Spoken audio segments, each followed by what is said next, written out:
Olympics च भारतीय पुरुष हॉकी टीम ने रचिया इतिहास 41 सालां दा सोका कीता खत्म। जर्मनी नूं मात दे ब्रॉन्ज मैडल कीता अपने नाम।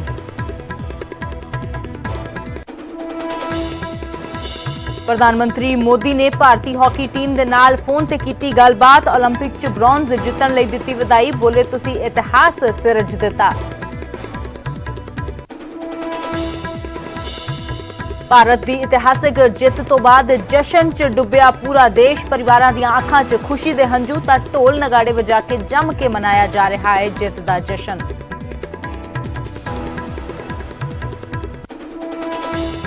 अज पहलवान रवि दहिया ते भी टिकियां नजरां। फाइनल मुकाबले च गोल्ड ते लगाउणगे दा। अज शाम रूस दे रैसलर नाल मुकाबला।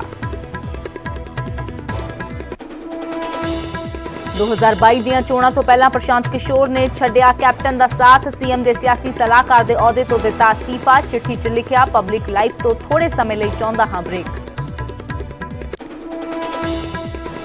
ਮੋਗਾ 'ਚ ਨਵਜੋਤ ਸਿੰਘ ਸਿੱਧੂ ਦਾ ਜ਼ਬਰਦਸਤ ਵਿਰੋਧ। ਕਿਸਾਨਾਂ ਤੇ ਠੇਕਾ ਮੁਲਾਜ਼ਮਾਂ ਨੇ ਕੀਤੀ ਨਾਅਰੇਬਾਜ਼ੀ। ਪੁਲਿਸ ਦੇ ਨਾਲ ਵੀ ਹੋਈ ਧੱਕਾ ਮੁੱਕੀ।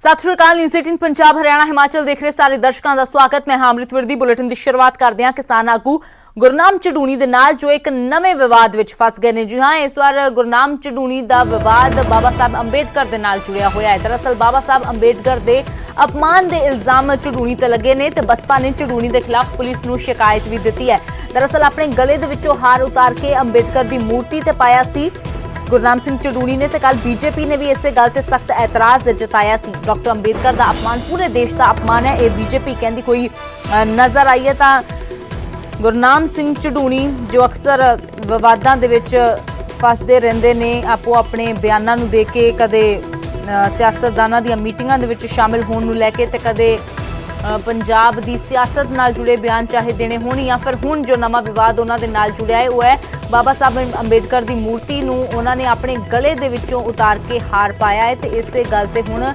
विवाद हो गया है। बसपा ने इल्जाम लगाए ने बाबा साहब का अपमान करन दे कि अपने गले दे विचों उतार के हार पा दिता है। तो ये इल्जाम उन्हां ते लगे ने कि अपमान किया गया है। बीजेपी ने भी इस गल ते एतराज जाहिर किया है। सख्त एतराज जतांदियां बीजेपी ने कहा कि डॉक्टर अंबेडकर का अपमान पूरे देश का अपमान है। तो यही वो तस्वीर है जिससे विवाद हुण भख गया है, जिससे गुरनाम सिंह चढ़ूणी दी मुश्किलां वधदियां होईयां नज़र आ रही ने। क्योंकि बाबा साहब अंबेडकर नूं अपने गले दे विचों जिहड़ा हार पाया सी उतार के जिवें गुरनाम चढ़ूणी ने पाया, तो उस तो बाद हुण उन्हां दीयां जो मुश्किलां ने वो वधदियां होईयां नज़र आ रही ने। शैलेश कुमार साडे सहयोगी ज़्यादा जानकारी लई जुड़े ने। तो शैलेश, पूरा मामला भी एक बार जानना चाहांगे। तो हुण विरोध हो रहा है गुरनाम सिंह चढ़ूणी का, विवाद काफी ज्यादा वधदा होया नजर आ रहा है। जी बिल्कुल अमृत, ये जी घटना तुम देख रहे हो कि नवासर भी 2 दिन पहले जरा गुरनाम सिंह चढ़ूणी ने वो आया यहाँ पे दौरा वास्ते, लेकिन जरा नवासर अंबेडकर चौक के कोल जरा अंबेडकर साहब का बूथ है, उत्थे इन्होंने अपने जो माला पहनाया सी, जरा इनू लोग ने जरा माला पहना सी, वो माला निकाल के इन्होंने प्रतिमा से पहना पिया सी। इस लेके जरा बीएसपी समुदाय ने और जो सारे ने रोष व्यक्त किया उन्होंने इसलिए लेके एसएसपी ने मांग पत्र दिता है कि इसलिए मामला दर्ज किया जाए कि जरा ठेस पहुंचाया गया है। जी, और सबसे बड़ी गल है कि जरा नक्षत्रपाल ने जरा हल्का इंचार्ज ने बीएसपी अकाली दल के उन्होंने सारे मिलकर एक प्रतिनिधिमंडल एसएसपी ने मिलिया। उन्होंने कहा कि जरा अपने गले में जरा माला उतार के उन्होंने अंबेडकर साहब के बूथ में डाला गया, ये मामले में ठेस पहुंचा, अपमान किया बाबा साहब का, इसलिए मामला दर्ज किया जाए। जी शैलेश, शुक्रिया फिलहाल इस जानकारी दे लई। तां हुण गुरनाम चढ़ूणी दी मुश्किलां वधियां ने। गुरनाम चढ़ूणी दे खिलाफ मामला दर्ज करन दी गल जो आखी जा रही है। बसपा एक पासे बाबा साहब अंबेडकर का अपमान करन दे इल्जाम लगा रही है, तो बीजेपी ने भी इसकी सख्त शब्दों दे विच निंदा करदिआं कहा कि बाबा साहब का अपमान पूरे देश का अपमान है। तो ये तस्वीर 2 दिन पहलां दी है जदों नवांशहर पहुंचे सी गुरनाम सिंह चढ़ूणी ते उत्थे उन्होंने बाबा साहब की मूर्ति के उपर अपने गले दे विच पाया होया हार उतार के पार दिता। तो बस इसे तो बाद जो ये वीडियो वायरल हुई है तो जिथे बसपा इसका विरोध कर रही है, उत्थे दूजे पासे बीजेपी ने भी इस गल ते घेरिया है गुरनाम सिंह चढ़ूणी नूं।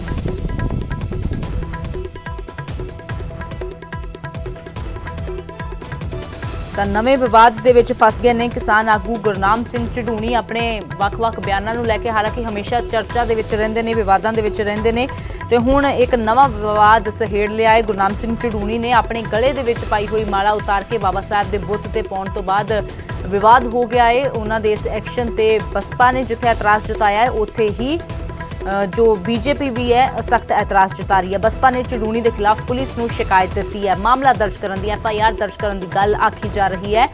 ਝਡੂਣੀ ਦੇ खिलाफ मंग की जा रही है। तक नवे विवाद के फस गए ने किसान आगू गुरनाम सिंह ਝਡੂਣੀ।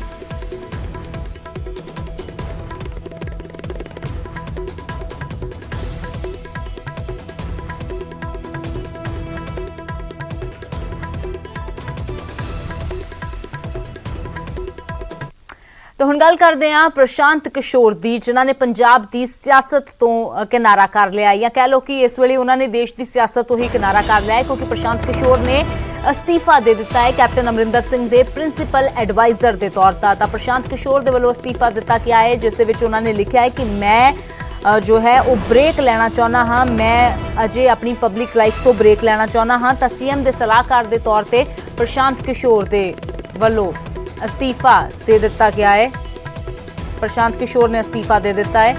तो उन्होंने कहा है कि थोड़े समय के लिए मैं ब्रेक चाहता हाँ, सलाहकार के वजों मैं अपनी जिम्मेवारी जो है वो नहीं निभा सकता। मार्च 2021 के विच ही कैप्टन के सलाहकार के तौर पर नियुक्त हुए सी प्रशांत किशोर, जिस वेले काफ़ी विवाद भी होया सी। हालांकि प्रशांत किशोर ने सियासत तो किनारा करने के संकेत तो कुछ महीने पहला ही दे दिते सी। पश्चिमी बंगाल दी इलैक्शन के वेले उन्होंने एक गल आखी सी कि वो जो काम करते सी उही करना चाहते हैं, तो फिलहाल अपनी पब्लिक लाइफ तो इस तो ब्रेक लेना चाहते हैं। अपने अस्तीफे के प्रशांत किशोर ने लिखा कि जिवें कि तुसीं जानते हो, मैं पब्लिक लाइफ तो थोड़ी देर ब्रेक लैण का फैसला लिया है, इसलिए मैं तुहाडे मुख सलाहकार वजों जिम्मेवारी नहीं संभाल सकता। हालांकि मैं अगे की करना है इस बारे अजे फैसला नहीं लिया है, इसलिए मैं तुहानूं बेनती करदा हाँ कि मैनूं तुरंत इस जिम्मेवारी तो फारग कर दिता जाए। इसलिए इस अहुदे दे लई मैनूं योग समझण दे लई मैं तुहाडा धन्नवाद करदा हाँ। प्रशांत किशोर का यह अस्तीफा जो है उन्होंने कैप्टन अमरिंदर सिंह नूं भेजिया है। अपनी जिम्मेवारी तो फारग होना चाहते ने प्रशांत किशोर।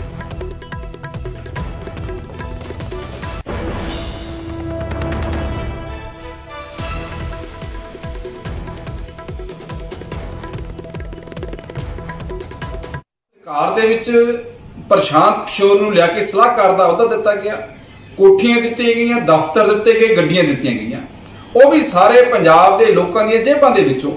ਪਰ ਜਦੋਂ ਕੇਂਦਰ ਦੀ ਇਹਨਾਂ ਦੀ ਲੀਡਰਸ਼ਿਪ ਨੇ ਕੈਪਟਨ ਅਮਰਿੰਦਰ ਸਿੰਘ ਨੂੰ ਨਾਲ ਨਵਜੋਤ ਸਿੰਘ ਸਿੱਧੂ ਨੂੰ 18 ਨਕਾਤੀ ਪ੍ਰੋਗਰਾਮ ਦਿੱਤਾ ਕਿ ਪੰਜਾਬ ਦੇ ਲੋਕਾਂ ਨਾਲ ਕੀਤੇ ਹੋਏ ਵਾਅਦੇ ਪਹਿਲਾਂ ਪੂਰੇ ਕਰੋ, ਤੇ ਪ੍ਰਸ਼ਾਂਤ ਕਿਸ਼ੋਰ ਨੇ ਬਾਰ-ਬਾਰ ਸਰਵੇ ਕਰਵਾਏ, ਤੇ ਉਹਨਾਂ ਸਰਵਿਆਂ ਦੇ ਵਿੱਚ ਆ ਰਿਹਾ ਕਿ ਆਮ ਆਦਮੀ ਪਾਰਟੀ ਦੀ ਸਰਕਾਰ ਪੰਜਾਬ ਵਿੱਚ ਬਣ ਜਾ ਰਹੀ ਹੈ और डुबदी बेड़ी विच कौन बैठदा।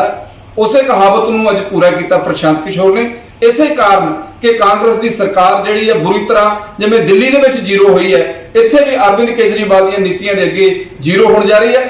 इस कारण प्रशांत किशोर जिहड़ा कांग्रेस नूं बाय बाय गा। ਤਾਂ ਵਿਰੋਧੀਆਂ ਦੇ ਵੱਲੋਂ ਨਿਸ਼ਾਨਾ ਸਾਧਿਆ ਜਾ ਰਿਹਾ ਹੈ। ਵਿਰੋਧੀ ਜਿਨ੍ਹਾਂ ਦੇ ਵੱਲੋਂ ਪਹਿਲਾਂ ਪ੍ਰਸ਼ਾਂਤ ਕਿਸ਼ੋਰ ਦੀ ਨਿਯੁਕਤੀ ਦੇ ਉੱਪਰ ਸਵਾਲ ਖੜੇ ਕੀਤੇ ਜਾ ਰਹੇ ਸੀ, ਤੇ ਹੁਣ ਪ੍ਰਸ਼ਾਂਤ ਕਿਸ਼ੋਰ ਦੇ ਅਸਤੀਫੇ ਤੇ ਆਮ ਆਦਮੀ ਪਾਰਟੀ ਦੇ ਵਿਧਾਇਕ ਜੈ ਕਿਸ਼ਨ ਰੋੜੀ ਨੇ ਕਿਹਾ ਕਿ ਪ੍ਰਸ਼ਾਂਤ ਕਿਸ਼ੋਰ ਨੇ ਵੀ ਹਾਲ ਦੇਖ ਲਿਆ ਹੈ ਪੰਜਾਬ ਕਾਂਗਰਸ ਦਾ ਕਿਸ ਤਰ੍ਹਾਂ ਦਾ ਹੈ, ਕਿ ਡੁੱਬਦੀ ਬੇੜੀ ਹੈ ਤੇ ਡੁੱਬਦੀ ਬੇੜੀ ਦੇ ਵਿੱਚ ਕੋਈ ਵੀ ਸਵਾਰ ਨਹੀਂ ਹੋਣਾ ਚਾਹੁੰਦਾ। ਇਸੇ ਲਈ ਕਹਿੰਦੇ ਉਹਨਾਂ ਨੂੰ ਵੀ ਪਤਾ ਲੱਗ ਗਿਆ ਹੈ ਕਿ ਇੱਥੇ ਕਾਂਗਰਸ ਦਾ ਕੋਈ ਆਧਾਰ ਨਹੀਂ ਰਿਹਾ, ਜਿਸ ਲਈ ਉਹਨਾਂ ਨੇ ਖੁਦ ਹੀ ਆਪਣੇ ਪੈਰ ਪਛਾਂ ਖਿੱਚ ਲਏ ਨੇ। ਤਾਂ ਵਿਰੋਧੀਆਂ ਦੇ ਵੱਲੋਂ ਪ੍ਰਸ਼ਾਂਤ ਕਿਸ਼ੋਰ ਦੇ ਅਸਤੀਫੇ ਤੇ ਵੀ ਕਾਂਗਰਸ ਨੂੰ ਘੇਰਿਆ ਜਾ ਰਿਹਾ ਹੈ ਕਿ ਕਾਂਗਰਸ ਦਾ ਰਣਨੀਤੀਕਾਰ ਇਸ ਵੇਲੇ कोई भी बनना नहीं चाहता, क्योंकि कांग्रेस के हालात सब नूं पता नहीं।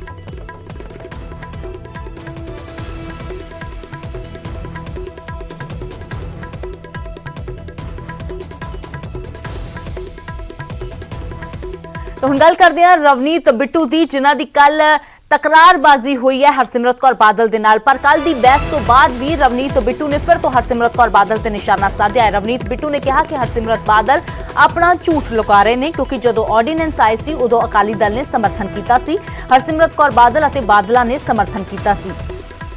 ਰਵਨੀਤ ਬਿੱਟੂ ਨੇ ਵੀ ਕਿਹਾ ਕਿ ਜਿਸ ਅਸਤੀਫੇ ਦੀ ਗੱਲ ਕਰਦੇ ਨੇ ਉਹ ਅਸਤੀਫਾ ਲੋਕਾਂ ਦੇ ਡਰ ਤੋਂ ਹਰਸਿਮਰਤ ਨੇ ਦਿੱਤਾ ਹੈ। ਇਥੋਂ ਤੱਕ ਰਵਨੀਤ ਬਿੱਟੂ ਕਹਿੰਦੇ ਨਜ਼ਰ ਆਏ ਕਿ ਹਰਸਿਮਰਤ ਕੌਰ ਨੂੰ ਤਾਂ ਖੇਤੀ ਦੇ ਸੀਜ਼ਨ ਤੱਕ ਦਾ ਨਹੀਂ ਪਤਾ। ਤਾਂ ਕੱਲ ਸਦਨ ਦੇ ਬਾਹਰ ਦੋਵਾਂ ਸਾਂਸਦਾਂ ਦੇ ਵਿਚਾਲੇ ਜ਼ਬਰਦਸਤ ਜੋ ਹੈ ਤਕਰਾਰ ਹੋਈ ਹੈ। ਜ਼ਬਰਦਸਤ ਜੋ ਜ਼ੁਬਾਨੀ ਦੋਵੇਂ ਇੱਕ ਦੂਜੇ ਦੇ ਉੱਪਰ ਵਰਤੇ ਨਜ਼ਰ ਆਏ ਨੇ। ਸੰਸਦ ਦੇ ਬਾਹਰ ਜਦੋਂ ਹਰਸਿਮਰਤ ਕੌਰ ਬਾਦਲ ਖੇਤੀ ਕਾਨੂੰਨਾਂ ਦੇ ਖਿਲਾਫ ਪ੍ਰਦਰਸ਼ਨ ਕਰ ਰਹੇ ਸੀ ਤਾਂ ਉਸ ਵੇਲੇ ਲੋਕ ਸਭਾ ਦੀ ਕਾਰਵਾਈ 'ਚ ਸ਼ਾਮਿਲ ਹੋਣ ਪਹੁੰਚੇ ਰਵਨੀਤ ਬਿੱਟੂ ਨੇ ਹਰਸਿਮਰਤ ਕੌਰ ਬਾਦਲ ਨੂੰ ਦੋਹਰੇ ਸਟੈਂਡ ਲਈ ਘੇਰਿਆ।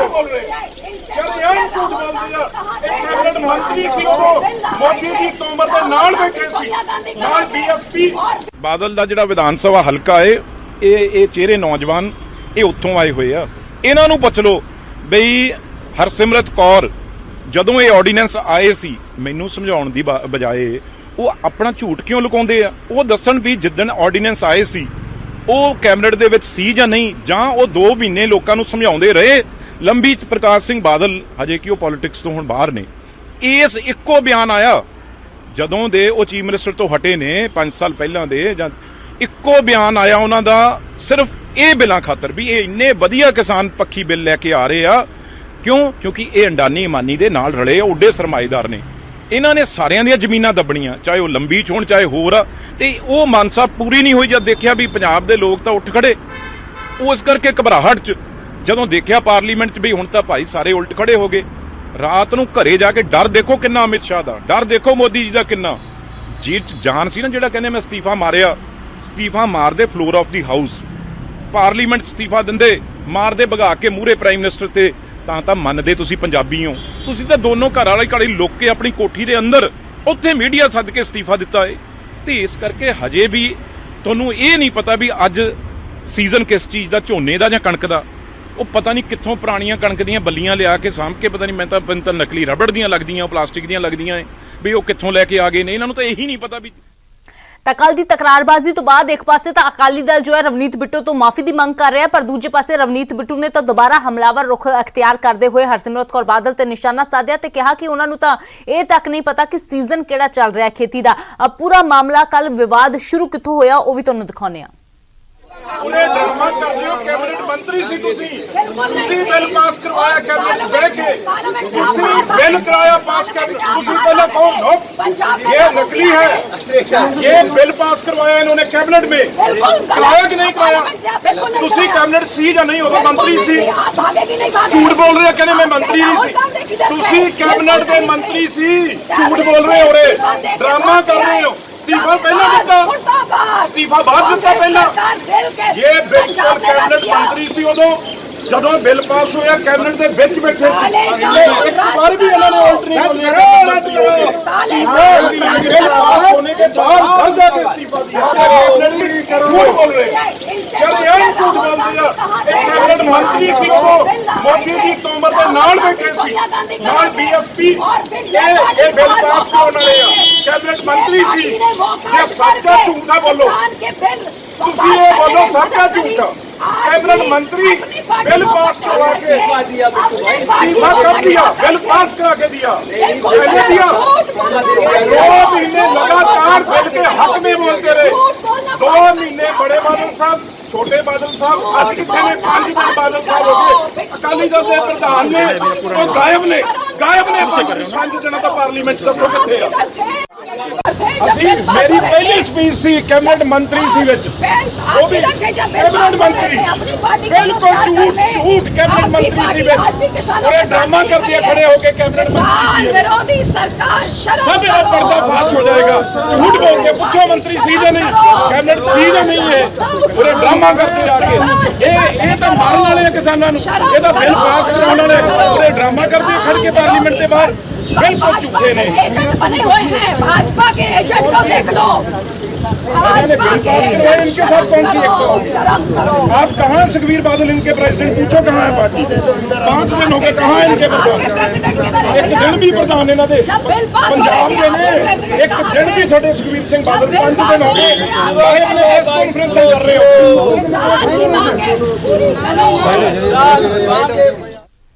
ਤਾਂ ਇਹ ਪੂਰਾ ਮਾਮਲਾ ਸੀ। ਕੱਲ ਸਦਨ ਦੇ ਬਾਹਰ ਤੋਂ ਜੋ ਹੰਗਾਮਾ ਸ਼ੁਰੂ ਹੋਇਆ ਉਸ ਨੂੰ ਲੈ ਕੇ ਰਵਨੀਤ ਬਿੱਟੂ ਨੇ ਅਜੇ ਵੀ ਜੋ ਹੈ ਹਰਸਿਮਰਤ ਕੌਰ ਬਾਦਲ ਤੇ ਨਿਸ਼ਾਨਾ ਸਾਧਿਆ।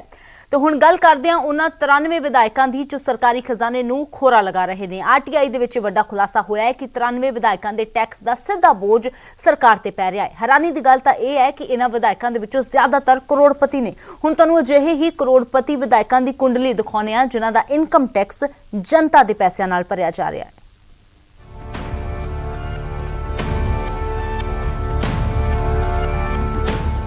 ਸਾਲ 2017 ਚ ਪੰਜਾਬ ਦੇ ਜਿਨ੍ਹਾਂ ਨੁਮਾਇੰਦਿਆਂ ਨੂੰ ਚੁਣ ਕੇ ਵਿਧਾਨ ਸਭਾ ਭੇਜਿਆ ਗਿਆ ਉਹਨਾਂ ਵਿੱਚੋਂ 80% ਕਰੋੜਪਤੀ ਨੇ।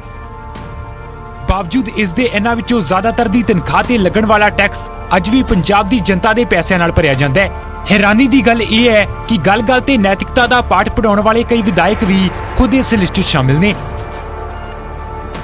ਹਾਲ ਹੀ 'ਚ ਪੰਜਾਬ ਕਾਂਗਰਸ ਦੇ ਪ੍ਰਧਾਨ ਬਣੇ ਨਵਜੋਤ ਸਿੰਘ ਸਿੱਧੂ ਵੀ ਇਹਨਾਂ 93 ਵਿਧਾਇਕਾਂ 'ਚ ਸ਼ਾਮਿਲ ਨੇ ਜੋ ਖੁਦ ਆਪਣਾ ਇਨਕਮ ਟੈਕਸ ਨਹੀਂ ਭਰਦੇ, ਜਦਕਿ ਅੰਮ੍ਰਿਤਸਰ ਤੋਂ ਵਿਧਾਇਕ ਸਿੱਧੂ ਦੀ ਕੁੱਲ ਸੰਪत्ति 42 ਕਰੋੜ ਰੁਪਏ ਤੋਂ ਜ਼ਿਆਦਾ ਹੈ ਤੇ ਇਹ ਜਾਣਕਾਰੀ 2017 ਚ ਦਾਖਲ ਉਹਨਾਂ ਦੇ ਹਲਫਨਾਮੇ 'ਚ ਦਰਜ ਹੈ। ਜਲਾਲਾਬਾਦ ਦੀ ਸੀਟ ਤੋਂ 2019 ਚ ਜਿਮਨੀ ਚੋਣਾਂ ਜਿੱਤ ਕੇ ਸੁਰਖੀਆਂ 'ਚ ਆਉਣ ਵਾਲੇ ਕਾਂਗਰਸੀ ਵਿਧਾਇਕ ਰਮਿੰਦਰ ਆਮਲਾ ਪੰਜਾਬ ਦੇ ਸਭ ਤੋਂ ਅਮੀਰ ਵਿਧਾਇਕ ਨੇ। ਉਹਨਾਂ ਦੀ ਕੁੱਲ ਸੰਪत्ति 283 ਕਰੋੜ ਰੁਪਏ ਤੋਂ ਜ਼ਿਆਦਾ ਹੈ ਤੇ ਉਹ ਵੀ ਇਹਨਾਂ 93 ਵਿਧਾਇਕਾਂ 'ਚ ਸ਼ਾਮਿਲ ਨੇ।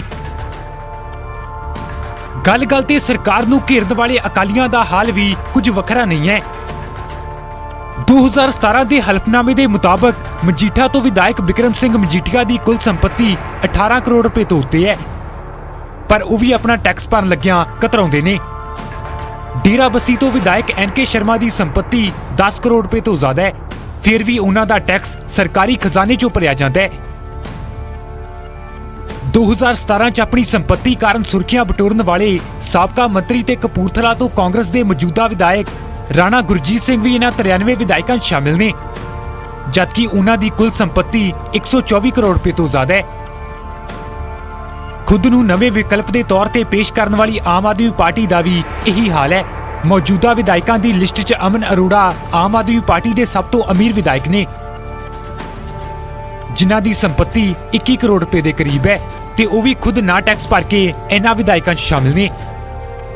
ਵੈਸੇ ਅਮਨ ਅਰੋੜਾ ਤੋਂ ਪਹਿਲਾਂ ਸੁਖਪਾਲ ਖਹਿਰਾ ਆਮ ਆਦਮੀ ਪਾਰਟੀ ਦੇ ਸਭ ਤੋਂ ਅਮੀਰ ਵਿਧਾਇਕ ਹੋਇਆ ਕਰਦੇ ਸਨ, ਪਰ ਐਨੀ ਦਿਨੀ ਉਹ ਕਾਂਗਰਸ 'ਚ ਸ਼ਾਮਿਲ ਨੇ। ਪੁਲਾਤ ਤੋਂ ਵਿਧਾਇਕ ਸੁਖਪਾਲ ਖਹਿਰਾ ਨੇ 2019 ਦੇ ਵਿੱਚ ਲੋਕ ਸਭਾ ਚੋਣ ਵੀ ਲੜੀ ਸੀ ਤੇ ਇਸ ਚੋਣ ਦੇ ਹਲਫਨਾਮੇ ਦੇ ਮੁਤਾਬਕ ਉਹਨਾਂ ਦੇ ਕੋਲ 52 ਕਰੋੜ ਤੋਂ ਜ਼ਿਆਦਾ ਦੀ ਚੱਲ ਅਚਲ ਸੰਪत्ति ਮੌਜੂਦ ਹੈ। ਸੰਪत्ति ਦੇ ਇਸ ਬਿਊਰੇ ਦੇ ਵਿੱਚ ਇੱਕ ਗੱਲ ਦੱਸਣਾ ਇਹ ਵੀ ਜ਼ਰੂਰੀ ਹੈ ਕਿ ਇਸ ਵਿੱਚ ਇਕੱਲੇ ਵਿਧਾਇਕਾਂ ਦੀ ਸੰਪत्ति ਸ਼ਾਮਿਲ ਹੈ, ਉਹਨਾਂ ਦੇ ਪਰਿਵਾਰ ਦੀ ਨਹੀਂ, ਕਿਉਂਕਿ ਜੇਕਰ ਇਹਨਾਂ ਦੇ ਪਰਿਵਾਰਕ ਮੈਂਬਰਾਂ ਦੀ ਸੰਪत्ति ਵੀ ਜੋੜ ਦਿੱਤੀ ਜਾਵੇ ਤਾਂ ਇਹ ਅੰਕੜੇ ਕਿਤੇ ਜ਼ਿਆਦਾ ਹੋਣਗੇ। ਯਾਨੀ ਕਿ ਕਰੋੜਾਂ ਦੀ ਸੰਪत्ति ਹੋਣ ਦੇ ਬਾਵਜੂਦ ਵੀ ਵਿਧਾਇਕ ਅਜਿਹੇ ਸਮੇਂ 'ਚ ਸਰਕਾਰੀ ਖਜ਼ਾਨੇ ਦਾ ਫਾਇਦਾ ਚੁੱਕ ਰਹੇ ਨੇ ਜਿਸ ਸਮੇਂ ਉਸ ਦੀ ਹਾਲਤ ਪਹਿਲਾਂ ਤੋਂ ਹੀ ਖਸਤਾ ਹੈ। ਚੰਡੀਗੜ੍ਹ ਤੋਂ ਨਪਿੰਦਰ ਬਰਾੜ, ਨਿਊਜ਼ 18। ਤਾਂ ਇਹ ਉਹਨਾਂ ਵਿਧਾਇਕਾਂ ਦੀ ਸੂਚੀ ਹੈ ਜੋ ਕਰੋੜਪਤੀ ਹੋਣ ਦੇ ਬਾਵਜੂਦ ਜਨਤਾ ਦੇ ਪੈਸੇ ਤੋਂ ਟੈਕਸ ਭਰ ਰਹੇ ਨੇ। ਫਿਲਹਾਲ ਇੱਕ ਛੋਟੇ ਜਿਹੇ ਬ੍ਰੇਕ ਦੇ ਲਈ ਰੁਕਦੇ ਹਾਂ।